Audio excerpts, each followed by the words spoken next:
is a Furnish Brothers production. Ladies and gentlemen, welcome to the Talkin' Buds podcast. The Talkin' Buds podcast. About the buds, by the buds, for the buds. This is the Talking Buds podcast.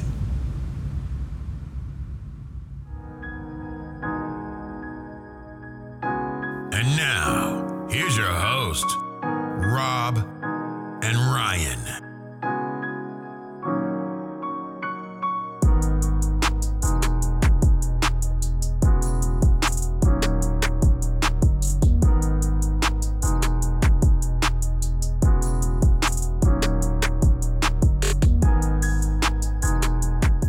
A few weeks ago, when it dawned on me that our 50th episode was approaching, I was like, this is going to be huge. We're going to have to come up with some sort of special segment. It's going to be like a celebration. 50 episodes, buddy. Can you believe we made it to 50 episodes?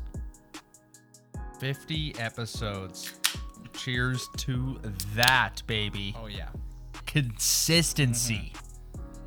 This podcast Is here for you. Shows the consistency that this team that we cover does not show on a nightly basis. So cheers to 50, vodka soda peach, my drink of choice for this monumental episode. Well, you kind of took the words out of my mouth there, buddy. I'm not feeling in a celebratory mood. The Maple Leafs are in trouble, dude. This is like, I know that like throughout the year there's been bad stretches and there's been the whole sort of like tongue in cheek, like, is it time to hit the panic button conversation? But it's like, no, now is actually the time to hit the panic button. Well, let's get right into it. Like, let's not diddle dally around with the Florida game. I need to ask you one thing. One thing. Simple thing. One thing. What is wrong with this hockey team? I'll tell you what's wrong with this hockey team right now. And I don't actually want to skip over the Florida game because, Ryan, as I said last week... No, we'll get there. Okay. We'll get there. But honestly, I am so frustrated at this point. It's our 50th episode, and I'm fired up. And watching this game, man... I'll tell you... All right. You're watching it, and it's just like, what is wrong with this team? Here's my analysis, okay? They're a team... They're a poor defensive hockey team. And they are built to win. If you look at their wins since Sheldon Keefe took over, it's all just like, look at all the games, okay? 6-4, 4-2, 7-5, like just like high scoring wins, all right? If you are not getting the appropriate goaltending, 920 save percentage goaltending, you cannot win playing like that. Which brings me to my next point. Kyle Dubas has some splaining to do. Like, in the 2 years Kyle Dubas has been general manager of the Toronto Maple Leafs, they have not provided sufficient enough backup for Freddy Andersen. And there was always the possibility last year and this year with Garrett Sparks and Michael Hutchinson that Freddie might get hurt. He might go down. And then your backup's going to have to come in there for a stretch. Now, we don't know how long Freddie's going to be out. They're saying day to day, but with these neck concussion type injuries, you just never know, right? It's at the point with Michael Hutchinson, Ryan, and I don't think all the goals were his fault tonight, because as I said earlier, they're a pretty brutal defensive team. But it's at the point you can't even put him in there for a game. Like, you can't trust that he's going to go in there and win. Here's what I'm struggling with, and it's not, this isn't me saying like it's all the team, but this is 3 years in a row or 2.5. The first year you had Johnny Enroth take a trip down memory lane. Johnny Enroth, terrible. Couldn't make a save. You brought in Curtis McElhaney. It was decent. The last 2 years, we have pinned lost points on backup goaltending. And I find it rather difficult to blame that solely on two individuals. That fourth goal tonight that he gave up against the Rangers was as bad as it gets. Yep. And the second one, he got beat clean. And this whole year, he's been sketchy in the net. And you're on your edge of your seat when any time a shot gets directed towards him.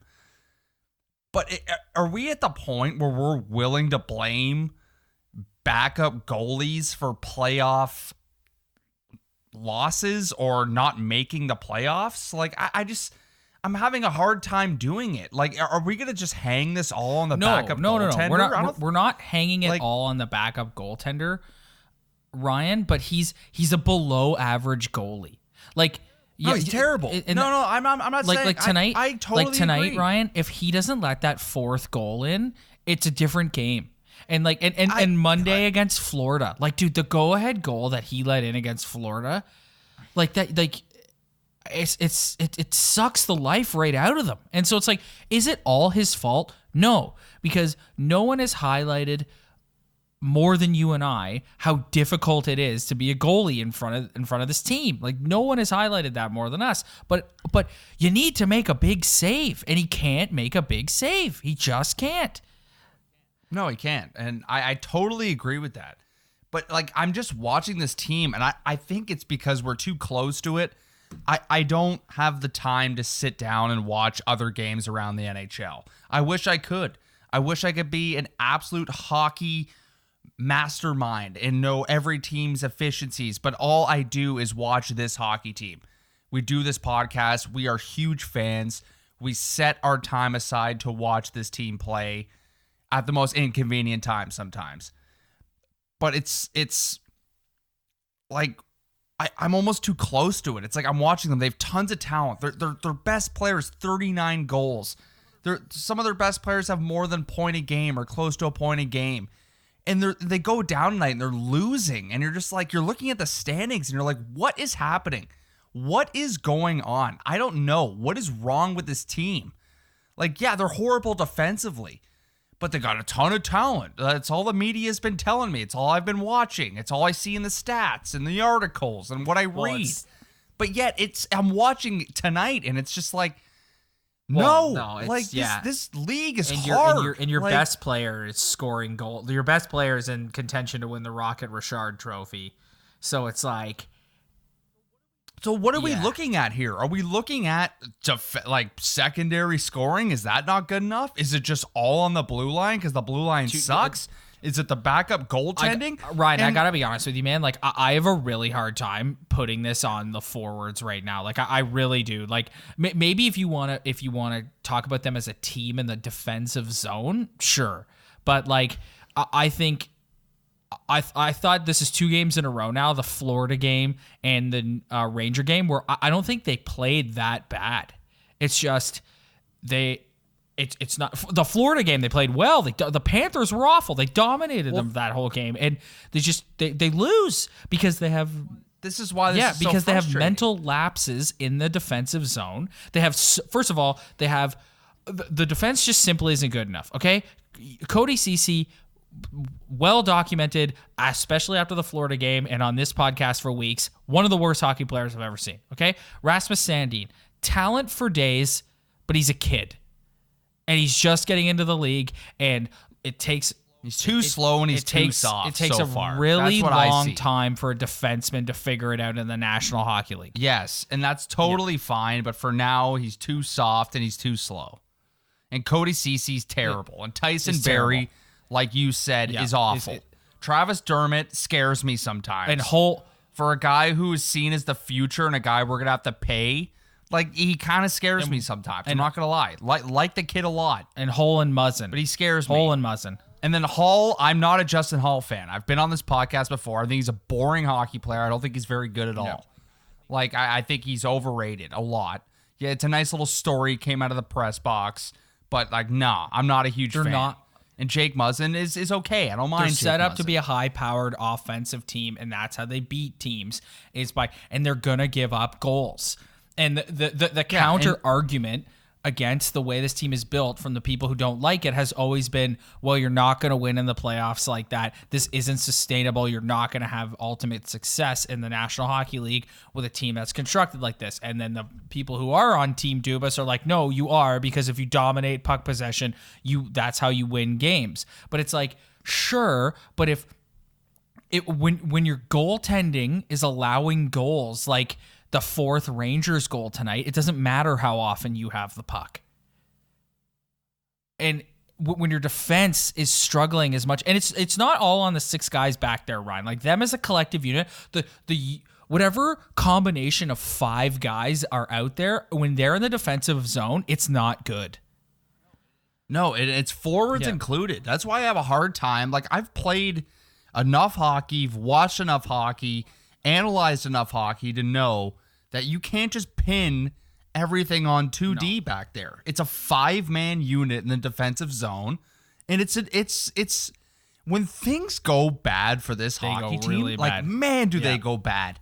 They spiral. They go down the largest, steepest hill you've ever seen in your life. And it's frustrating. It's ridiculous. Like, I'm so frustrated watching this team. And because you're so immersed in it, you're watching every game. There's the games where they win 5-3. You're like, oh man, they're actually pretty decent. Tons of talent. Like, you know what? They can score, like, whatever. And then they lose. They play so well this game. I thought they played pretty decent overall. And then you go to the Florida game, thought they were phenomenal. I was so proud of them after the 2 periods. Look at the shots they gave up after 2 periods. Don't remember the exact number. It was low. Phenomenal. It was like way ahead 13 in or shots. 14. Yeah, and it's like, this is great. If they would lose every game like this, they'd probably be in a pretty good spot. If they play like this every game, and then it's like, okay, lose 2 in a row, lose a critical game to Florida, and now you're looking at the standings and you're like, what are we doing here? Like, what is this team? Like, they might have a ton of talent, but like, there's just something is not right. And it's, I get why fans of this hockey team through generations and generations have just quit on them. Because, man, like, tonight I'm watching the third period. I'm like, they're not coming back. Like, I know. Man, I am so frustrated. I'm right there with you, buddy. Like, I don't know really what else to say. Like, it's like, they're in trouble. Like, they're in trouble. They have to do something. And it's like, there's still all this talk about, like, oh, Kyle Dubas is going to, like, dude, they're in a brutal place right now because they're a team reeling and on the ropes. And I know this is a cliche thing to say, but it's actually true. If you want to upgrade the goaltending position, you're going to have to give up too much to do that. Because teams know you're desperate. What is too much at this point? Like, what is too much for at me? this point? For me, like, it's giving up. Well, that's a good point. For me, it's giving up draft capital because I think this is going to be the second year in a row without a first round pick. So I'd prefer to not give up draft picks. But so that means but you also got to make the money work. So the names that are constantly thrown around are a Kapanen or a Janssen. We haven't even talked about the Kasperi Kapanen thing from the weekend where he got benched for missing practice or being late for practice because he slept in. So it's like, you're going to have to give up one of those guys and then potentially... Rob, at this point, man, get rid of both. Like, I don't care. Like, it's over. The guy's late for practice. He's got good speed. He's flashy. I don't care. We have enough flashy players on this hockey team. You're not going to make a killer deadline deal. I think this year's is what it is. You're going to have to... But if you're going into next season, man, like, you got to let go. You got to let go of the emotion of some of these guys you grew up with the Marlies with. Oh, well, Keith battled out in the Marlies with this guy. I don't care, Ryan, man. If they miss the playoffs, the heads are going to roll. Dude, it's ridiculous. Like, and you text me tonight. If they miss the playoffs, we're looking at one individual, and he wears glasses for a hint. And took the singer of Arkells on the trip as his mentor. Which I found very odd. What is the mentor's trip? Explain it to me right now. It's taking people who... Well, some of it's kind of nice. Like, they're taking... Is it a hockey mentor? It's just a life mentor. Just a life mentor. Okay. So, like, Tyson Berry, sense. for instance, took his grandpa. Like, I think that's nice. But then Kyle Dubas is like, lovely. I'm bringing Max Kerman, the singer of the Arkells, and it's like, okay, that's weird. Yeah, which is a bit of a weird flex on the guy. Yeah, that's weird. Don't get me wrong, the Arkells are a great band. I encourage you to see them live. If you don't like them and you want to change your opinion, see them live. It'll change your opinion. Anyway, well, good Canadian band. You gotta support. Anyway,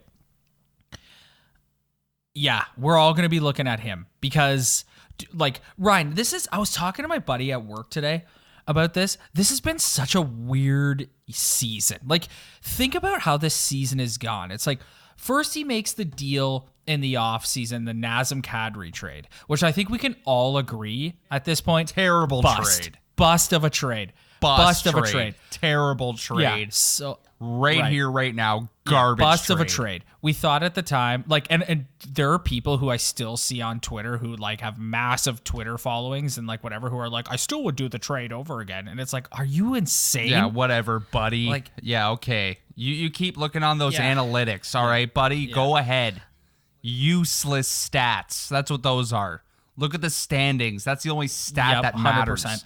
Tired of that. Yeah, I know, me too. I'm tired of justifying a team. I'm tired of justifying a team that is not in a playoff spot with a bunch of numbers. It's like, I get it. Zone entries, scoring opportunities, possession time. You know what drives me nuts? Nuts. If you analyze every other sport, okay? Baseball, football, basketball, because the only sports that actually matter, no offense to other sports, they're all possession games. Like, football is a possession game. One team has possession for a significant amount of time. Same with basketball. And baseball is kind of different. Hockey, it's a crazy game. It's a small game in a small area where players are fighting for the puck, have no space, no time, and have to make quick decisions. Possession numbers in a game like hockey mean nothing to me. They mean nothing. Okay? So don't throw possession numbers at me with this hockey team.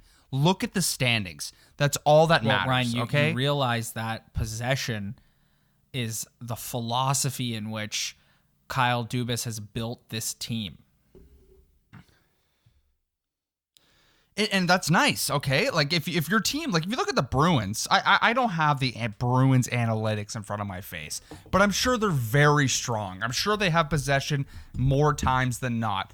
But the difference between the Leafs and the Bruins is when the Bruins don't have possession, they know what to do to get possession again and defend. And this hockey team doesn't know how to defend. Earlier, when this episode started, you asked me, what is wrong with the Maple Leafs? Therein lies the problem right there. You just hit it on the head. When they do not have possession, they do not know how to regain possession. None of them know how. And when they're forced in a bad spot, they don't have the maturity or the know-how to get out of it. It's the steepest hill on planet Earth when things start going bad for them. It's not good.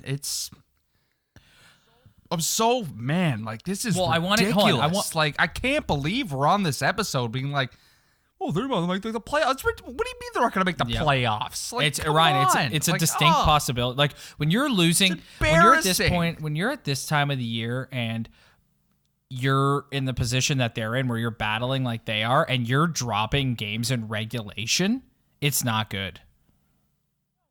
No, and it's been an up and down season. We've said it on past episodes.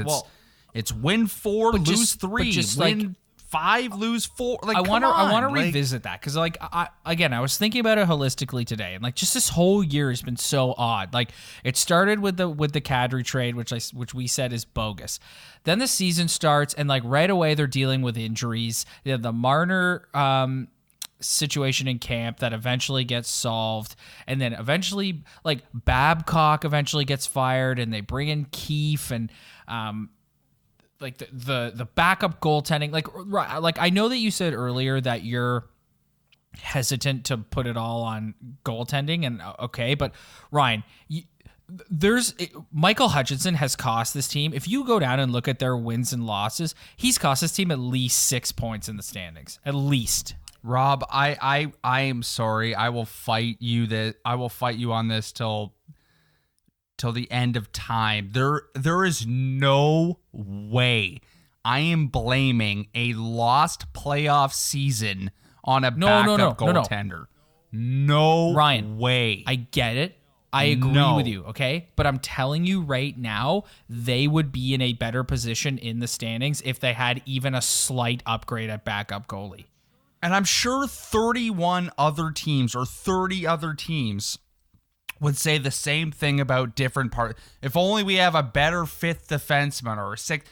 I'm sure every team goes through that. And listen, like I agree with you. It's just, but, you know what? Like, so you add those 6 points back in, Ryan, they're still in like the kind of like bottom of the Atlantic wild card hunt, which still going into the season, we would have said wasn't good enough. Like, I know. In a perfect world, it makes a ton of sense.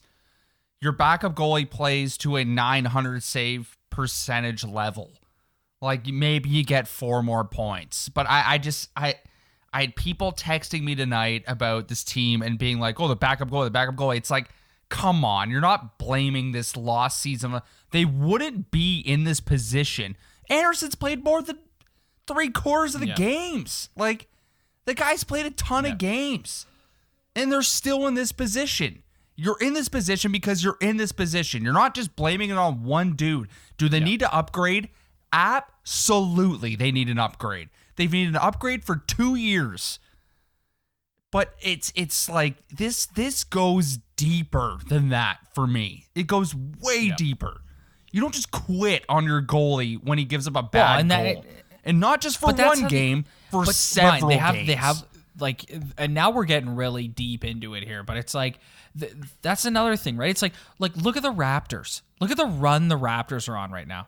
12 The Raptors straight. were down by like 20 to the Indiana Pacers. I know. I won $50 on a bet. I bet the Pacers in the second quarter. And now they come back and they've won 12 in a row. And there's like a cultural belief within that franchise and that organization that we're never out of it. Because Kawhi taught them how to win. Kawhi came here and showed them what it takes to be a professional athlete at an elite level and do what you have to do to win games in your league. And this team, I said tonight during the game that, you know what, the media might overplay Sheldon Keefe's immaturity comment, but at the end of the day, what I can boil this team and their problems down to is just immaturity all around. All around. Things go bad for you, you quit. You stop working. You don't work hard enough. You don't battle out of it. You can't fight back. It's everything to me. It boils down to immaturity for this hockey team all across the board. And they have some veterans, but they also have some young people. And most young people on this hockey team are the core of their team. Yep. And it's just, oh man, I am just flying right now. Like, I think you're bang on though, buddy. Like, I really do. Like, I really do. Like, I think that is a huge part of the problem. And I think there's a huge part of this fan base that doesn't want to hear that. And like the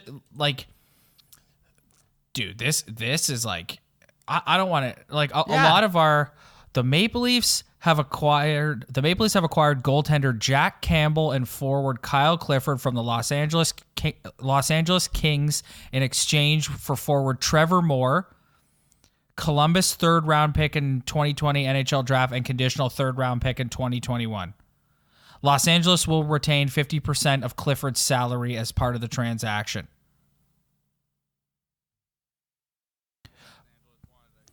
Ryan, we don't have one, but hit the breaking news sound up. Give me some breaking news music.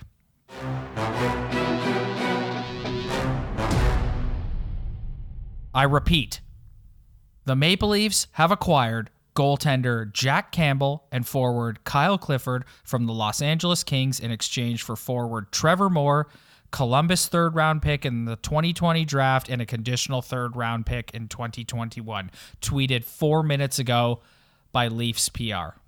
So, you know what that tells me, Ryan? That tells me two things. So this reeks of desperation. And that Freddy Andersen is not coming back anytime soon. No. Yeah.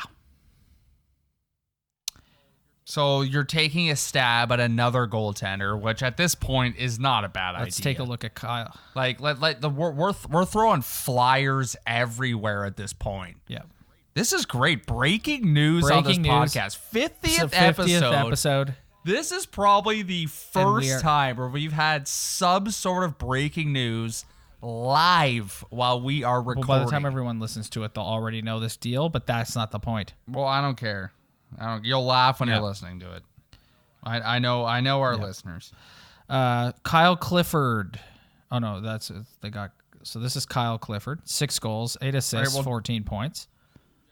Jack Campbell, he's got a .900 save percentage. He's 8 wins, 10 losses on a terrible team.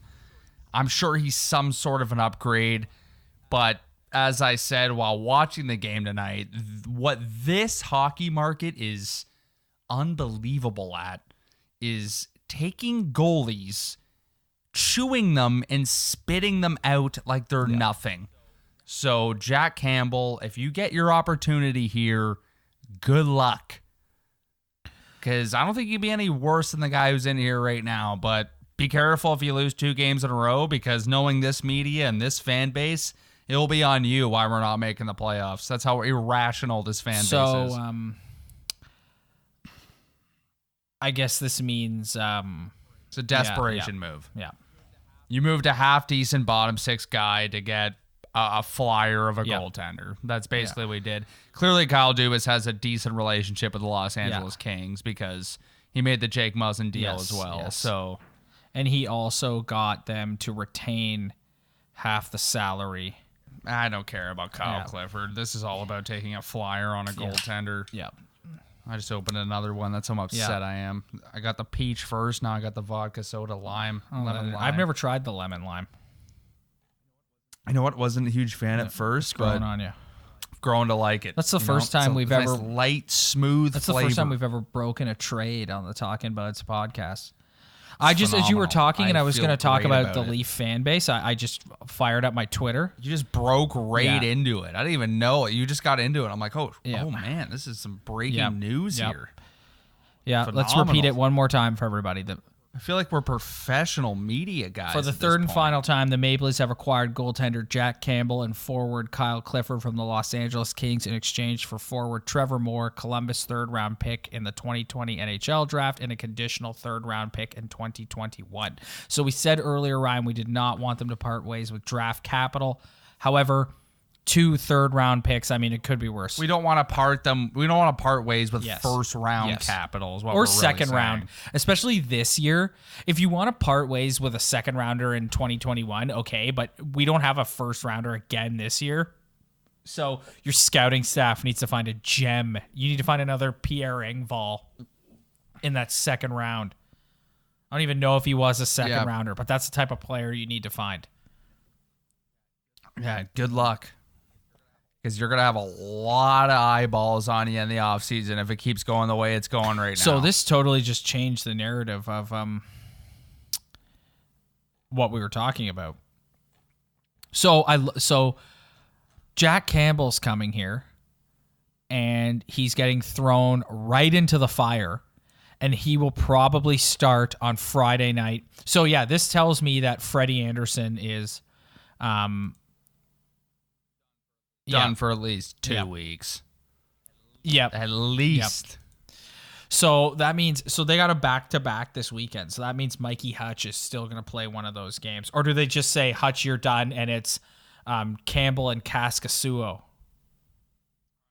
I would have a very hard time throwing Michael Hutchinson back in the net after what we've seen the past 2 games. Even though I try to stay with them, try not to harp too much on the backup goaltending, but at this point, there's been too many games, too much evidence, too much information on how this team plays in front of him that there is no way I would put him back in that net.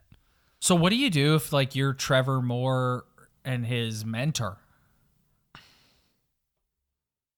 Go Yeah. home.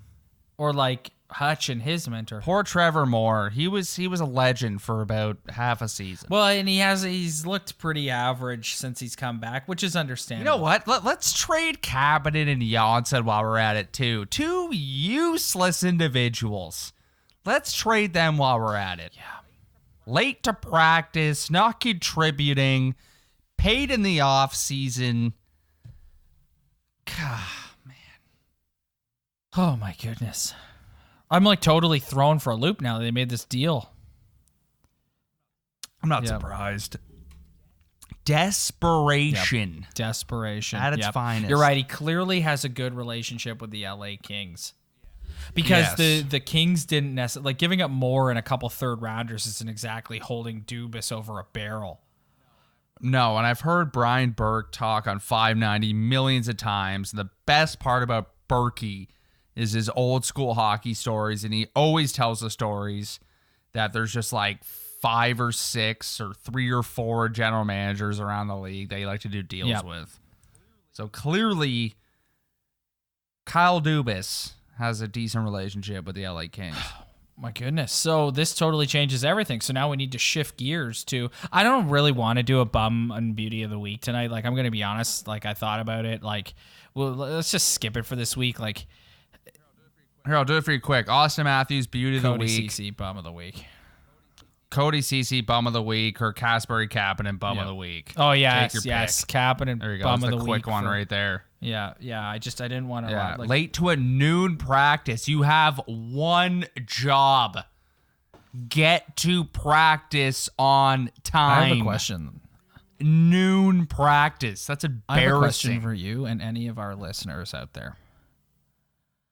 How many of you, when you saw Kapanen got benched, thought that another video appeared on Pornhub?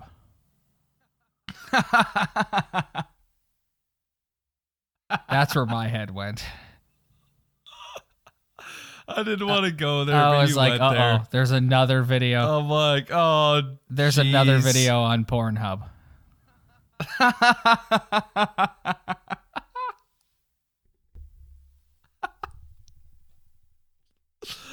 Oh, boy, that is Yeah, special. it is special. Oh, boy. I was a little worried. Yeah. Trade rumors. Are there Yeah, trade rumors? Is Kapanen going anywhere? Nah, he actually just appeared on a website for the second time. Well, you know what? He was probably. Well, like, do we think that he's out the night before just sending it? Well, no, I see more like just. Actually, I don't know. Based on his history, he could be Yeah. sending it. I'm the guessing night he's out before. the night before sending it, and he just like can't. Could have a needy Yeah, girlfriend. oh, yeah. Could be into the VGs. Could be playing Fortnite all night. Yeah. COD. Oh yeah. Take your pick. I don't know what he's doing. It's Yeah, noon, I know, dude. I know. Like even on my best days of sleeping in, noon's a tough call. Noon's a stretch. Yeah, like I got a day off today, and I think I slept. It was the longest I've ever slept in a long time, and I think it was like 10:30. Noon? Like, what are you doing? That's embarrassing. Kyle Dubas, with making this deal, Ryan, is accepting that like if we don't do something, we're not going to make the playoffs. Yeah, well, just look at the standings. It will tell you right then and there. One thing people have to remember about the Maple Leafs, and you have to take this into consideration, is the ramifications. So MLSE is owned by the two biggest telco companies in the country, okay? The revenue generated from a Maple, even having 4 home playoff games for the Maple Leafs, or 3, is massive, okay? It's massive. Someone, and it will be Shanny, will need to answer to the board of directors when they are missing that revenue this year. So it's like they are going to do everything they can to get in. Yeah, and judging by the temperature of this country, and you watch the Leafs go on the West Coast to Edmonton, Calgary, Vancouver, Montreal, even though it's not on the West Coast, on the East Coast, but And then you got Ottawa. You look at the amount of blue shirts that are in that building. I think it's pretty clear at this point that one team in this country rules the roost, and it's the blue and white. Kyle Clifford's face, like this headshot that they've posted of him, is incredible. Guy's just got no teeth, and he's just looks like a gritty individual. Yeah. I kind of feel bad for I like Trevor Moore. I felt bad for him that he got that injury at the start of the season. He's another one of these guys who's like I know, I get it. Speedy and skill. No, I get it. He's you can get rid of him. You can get rid of most of the guys on this team. There's only a couple guys you could keep. You could replace most guys on this team, let's be honest, but it's a desperation move. It's like, let's take another flyer on a goaltender who hasn't had a great career, was hyped up, didn't do that well, but maybe he'll do a little bit better than the guy we have right now, because that's all they can ask for. Because they're screwed if Freddy is out for a while. And I hate how they just don't make it public. It's like, come on. Like, yeah, I know. Well, you're right. I think you're bang on when you're saying like a couple weeks. And it's like we get on this podcast, and I'm thinking in my head, I'm like, if I've not been paying attention, like, did they announce something for Andersen? And no, they haven't. No. They said the only thing they've said is neck injury and day-to-day. What are they gonna do, man? Like, what are they gonna do? Well, they just like what is the consequences, the repercussions of this team who is so talented and one of the most talented team in the NHL and have the highest payroll and paying the most players when they don't make the playoffs? Like, what do you do? What do you do from there? You completely change the makeup of the team. And you have it on listen, here's the one thing, like you made the point earlier and you referenced Sheldon Keefe's immature comments, okay? So here's the one thing that is making me feel good about that, all right? The biggest difference when it comes to the relationship, Keefe and Dubas are on the same page, okay? Babcock and Dubas were not. So Babs would say something, and I am inclined to believe that it would kind of went in Kyle's ear and out the other. If Sheldon sits down across the table from him at the end of the season and goes, "We got a problem here. Like we got an immature group, and we need to fix this," Kyle is more inclined to listen to him and make changes. Whereas before, I think he and Babcock had such opposing visions of hockey in general that he wouldn't necessarily listen to Babs the way he'll listen to Sheldon. Well, I hope so. And I like Sheldon Keefe. From what I've seen from him, seems like a smart guy. Seems like everything that he has in place is good. It's in check. It's going to work. But it's like it's almost he's jumped on a train that's headed towards the wrong direction. He just got on too little, too late. You make the you have to if you miss the playoffs. I completely lost my train of thought in the middle of that sentence there. It was just sitting here like to me a couple times. Sitting here like, where am I going with this? Just bye. If they don't make the playoffs, heads are going to roll. It's that simple. I don't think anything's going to happen. What's going to happen? But the big four aren't going anywhere for obvious and financial reasons, but everyone underneath them, and Freddie's not going anywhere. But no one else is safe. And like obviously they're not going to. So you're looking at Riley, Matthews, Marner, Nylander, Tavares, Andersen, Sandy, everyone else. Throw Sandin in there as well. Free throw range. Sandin in there as well. He's the number one prospect in the organization. He's not going anywhere. Guy needs to start lifting some weights and working on his fast twitch muscle fibers ASAP in the off season. But Ryan, listen, the guy is like has a lot to work on. Ryan, he's a kid, and like, how long does it take to? It takes. Well, look at Morgan Riley. He started in the league as a kid. He was kind of struggled for a bit. And then he showed up last year. He got 70 points. Showed up this year. He was speculated to be kind of hurting all year. And now he's gone. He's nowhere in sight. They miss him. That's another factor. You got your number one defenseman out on the shelf. That is another factor. And now you got your number one goalie on the shelf. And it's like, what are you going to do without and those that's the thing. two? You're not That's good another enough. thing about this season, man. And I don't want to make excuses, but it's like they've dealt with more injury issues this year than they have in the last 3 years. Everybody's taken a turn on the DL. And Andersen always has a point in the year where he's a little banged up. There was a point last year where they first got Hutchinson, and he played like 5 games in a row, and he wasn't even that bad. And they've had some Matthews injuries. They've had Marner out for a bit this year. They've had Tavares out for a bit. Nylander was nowhere to be found last year. He was swimming somewhere, even though he was supposed to be playing hockey. And then this year you got Keefe takes over. Nylander's playing well. Austin Matthews got 39. They've both been healthy all year. And now your goalie's injured. Tavares was hurt for a bit, not having that good of a year. And Marner is Marner. Like, it's just... And then you look around, you're like, okay, they're talented. The guys have stats. They're having good years. And then you look at the standings, it's like, okay, it's not really doing it. It's not working. Yeah. But now, Ryan, we have a new development to watch as they've acquired Jack Campbell from the LA Kings. Jack Campbell. The savior. Good guy. What would you have done if they went and got Johnny Burns from the Detroit Red Wings?